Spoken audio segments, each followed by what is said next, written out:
நாட்டுக்காக உழைப்பதற்கே அண்ணா பிறந்தார். பொது நலத்தில் தானே நாள் முழுக்க கண்ணாயிருந்தார். நாட்டுக்காக உழைப்பதற்கே அண்ணா பிறந்தார். பொது நலத்தில் தானே நாள் முழுக்க கண்ணாயிருந்தார்.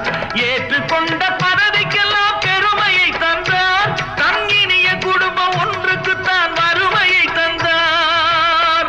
தங்கினிய குடும்பம் ஒன்றுக்குத்தான் வறுமையை தந்தார். தம்பி, நான் படித்தேன் காஞ்சியிலே நேற்று, அதை நான் உனக்கு சொல்லட்டுமா இன்று? என்றும் நல்லவர்க்கு வாழ்வு வரும் நாளை, இது அறிஞர் அண்ணா எழுதி வைத்த ஓலை. எடுப்பா,